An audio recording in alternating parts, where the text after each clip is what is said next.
But it is shocking to me that Amy Coney Barrett ruled that it is legitimate that an election official received a ballot if the post office claims the post office received it. We are in a hell of a psychotic reality right now. What'd they do? They blackmail her? They blackmail Amy Coney Barrett? Is that what happened? Trump's gonna get impeached. Good luck. Do you really expect the woman with 2 Haitian adoptees to overturn birthright citizenship? Amy Coney Barrett is a turncoat. She's constantly siding with the left. She's supposed to be one of ours. Why are they always so wiggly? Honestly, like, the libs, you can take it to the bank. Kagan, Sotomayor, Ketanji Brown Jackson. I have to admire their commitment to their side. They never abandon their side. Only in the most obvious cases where, like, they'd just get killed if they didn't. So, guys, we got a couple Supreme Court decisions that came down today. Some great for conservative values and some not so good. So, on a positive note, we got Title IX protection for biological women, not these trans Looney Tunes who want to beat up on women in their own sports. So this is a 9-0 decision. You had several states. Whoa. 9-0? Yeah. Many other states said that only girls can participate in girls' sports. Biological boys cannot go beat up girls in sports. So we finally got some justice there, and I think that that is a massive victory. However, there's been some tremendous failures because birthright citizenship is being upheld. So literal terrorists coming into the country and people coming in pregnant, 9 months pregnant with their little anchor babies are able to anchor themselves effectively, not just their children, because then they'll say, oh, you're separating families, but basically the whole family will be anchored to the United States because of birthright citizenship. And there's been some strong dissent on that, which I'll get to in a moment.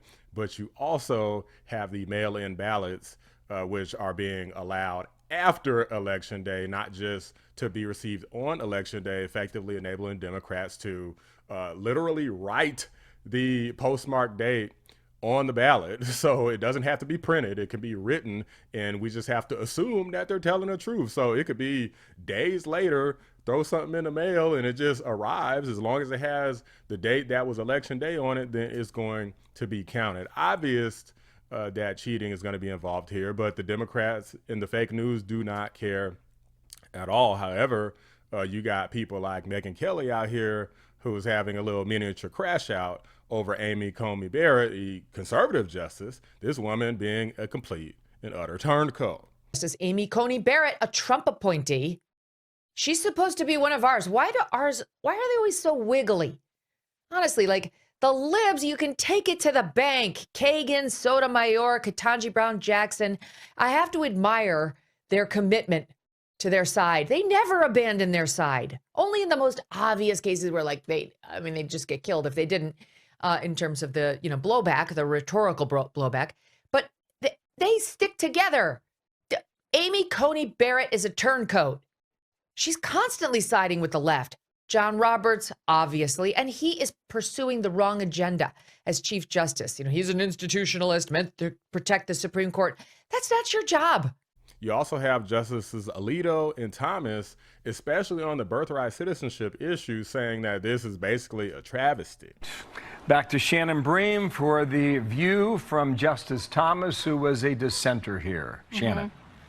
Yeah, in his dissent, he gets to that point, Bill, that you're making there. The 14th Amendment was enacted in the wake of the Civil War, quote, with the one pervading purpose of securing equal citizenship for the freed slaves. He writes, it was enacted, as Justice Harlan wrote, to secure to a race recently emancipated the civil rights that other citizens enjoyed. So Thomas has always been about that was the purpose of the 14th Amendment. He goes on to say that the court, meaning the majority now, has repurposed the 14th Amendment to protect its own set of preferred rights that the Reconstruction Congress never contemplated and that cannot find support in the text. Today, the court does so by recognizing a constitutional right to citizenship for the children of all foreign birth tourists and illegal aliens. He uses very specific language there. Again, Justice Thomas adhering and agreeing with the government's argument, with which they made here very passionately, that the 14th Amendment was about protecting the children of freed slaves and not what we've come to understand it as. You see his language there. He mentions birth tourism. It came up in the arguments, and clearly that's a very big concern of the dissenters. This comes from Justice Alito, who brought this up during the arguments. This is his separate dissent. He said the court's interpretation also has national security implications. Suppose that a person's only connection to this country is that he was born here to a mother who was present just long enough to give birth and then quickly return to her native country. Suppose that country is a strategic adversary or enemy of the United States. Suppose the child never visited the United States while growing up and was inculcated with hatred of this country. According to this court now, that person is a citizen of the United States. He can enter and leave the country as he pleases. He can travel the world on a United States passport. Even if he plots to harm this country, he cannot be deprived of his status as a citizen, at least under current precedent. He goes on to say that this decision today also provides a powerful incentive to enter or remain in this country illegally. He goes on to say, in my judgment, the court has made a mistake that will seriously affect the country's future. So some very pointed dissents here from those who raised these very big concerns during the arguments.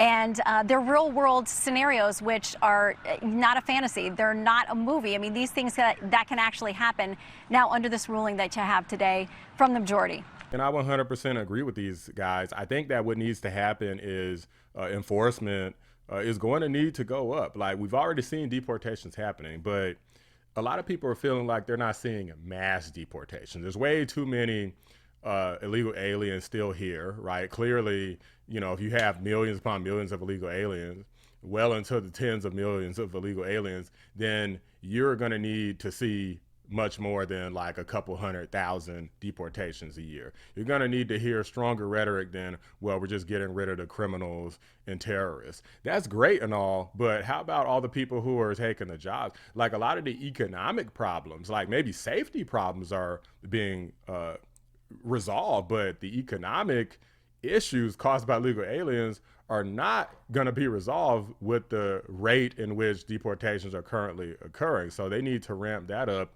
big time. Maybe they're waiting until after the midterms or something. President Biden's illegal immigration surge, it caused higher rent and home prices. This is a big deal, especially given affordability that the Democrats are pushing.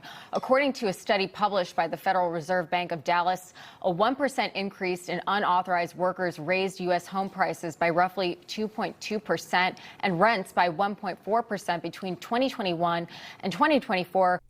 But I would argue that that may hurt them even more, because then you're going to have a lot of Republicans who feel disaffected, like, well, hey, you guys didn't do what you said you were going to do. So therefore, even I'm not going to vote for you. So you're not going to convince the Democrats that you're doing a good job no matter what you do. A lot of the independents may be squeamish about illegal alien deportation, maybe not, who knows, but they're fence sitting and a lot of times lean toward Democrats anyway, unless there's economic issues on the line. But if you lose Republicans too, then you're really in trouble. But I want to go ahead and react to this video here, where I don't actually know who these two people are, but I know one of them clearly supports the Trump administration and feels as though we need a constitutional amendment to effectively amend the 14th Amendment to allow there to not be birthright citizenship.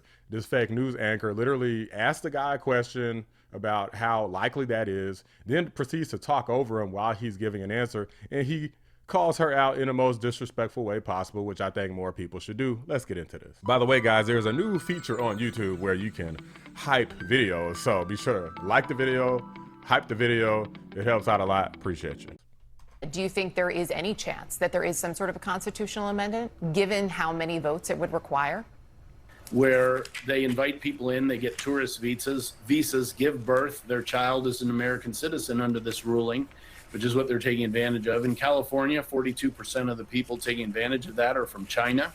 Our premier global competitor, I'll put it in friendly terms, on Earth today, and they're taking strategic advantage of the weakness, apparently now, according to the Supreme Court, in our Constitution, not just our laws. And so fixing that is very important for strategic national sovereignty purposes. I would point out the numbers on birth tourism are not clear at this point. Not that there aren't concerns about it, but also important to note when you talk about potentially a constitutional amendment that the American people, in terms of polling, the American people, in terms of polling, do overwhelmingly support birthright citizenship as it stands. So I want to point out, so she's saying the American people overwhelmingly support birthright citizenship, probably based off of some poll. I don't know if she quoted the poll. I'll listen to part of what she said again, but I'll tell you right now, I don't support it.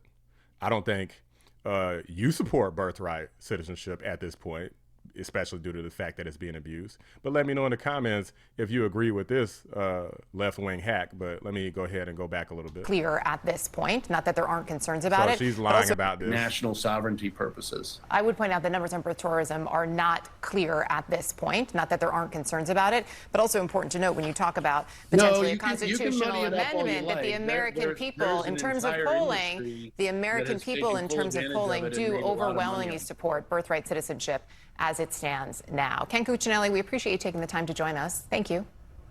Boy, you are a left-wing hack. Wow, it's unfortunate that you felt the need to say that. I appreciate you coming on to answer fair questions. Look, this is how everybody needs to handle these fake news journals. See, it doesn't need to just be Trump. This is what everybody needs to do. If you got people talking over you, you got people being contrarians, right? Like, these people love to ask questions and then try to do some sort of fact check. Well, the numbers are unclear. Yeah, the numbers are unclear because you don't want to admit it, not because they're actually unclear. Well, the numbers are unclear. What does that mean? According to who? According to you? According to CNN, they're unclear? Because not according to this guy, right? Like, there's all kinds of issues that are known with illegal aliens and birthright citizenship and, tourism being abused, right? Whole entire organizations dedicated to this. Like, hey, we're going to get you into the United States, both, from cartels doing it, as well as other non-cartel organizations doing this. This lady's trying to pretend as though, well, it's just unclear. We don't know what's going on. This is the same thing they did with Joe Biden. I guess Joe Biden's condition was unclear too. I guess it doesn't seem so unclear now that the election is over, huh? But guys, yes, more people need to react like this. There does need to be more of a stronger push. This is one of the things that I feel like the Democrats right now are doing right. They got some of the crazies out here really pushing their agenda as far as humanly possible. Now, their agenda might be insane, but they're fighting hard for their insanity. The Republicans need to push harder for things that make sense. Trump won on illegal immigration and the economy. If people disagreed with his approach to illegal immigration, he would not have won. So therefore, that means that there needs to be a harder push, as hard as humanly possible, to get illegal aliens out of the country, to end birthright citizenship, whatever it takes.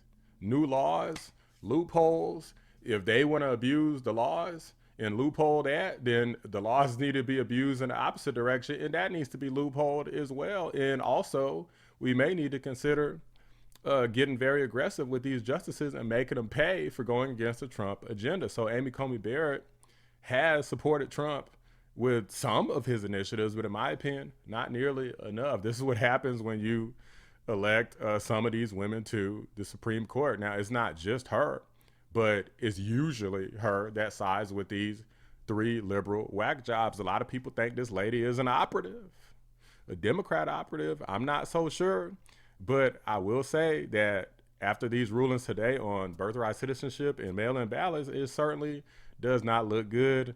I don't trust her, and I don't think you should either, but these are just my thoughts, guys. Let me know what you guys think. Drop a like on the video. Subscribe to the channel if you're new. I appreciate you guys watching. I'm out. Shout out to my members, patrons, and fellow anomalies: Cyber Noodle, 655, The Great, Bella Scott, Carpentier John, and Pinecone 6. I appreciate you guys every single day. That is a disastrous ruling from the Supreme Court, especially in terms of what's going on here in the United States with those tens of millions of illegal aliens. That definitely bolsters their belief that there's not going to be a large-scale enforcement effort in the United States, which means we need a large-scale enforcement effort right now, mass deportations, to start immediately.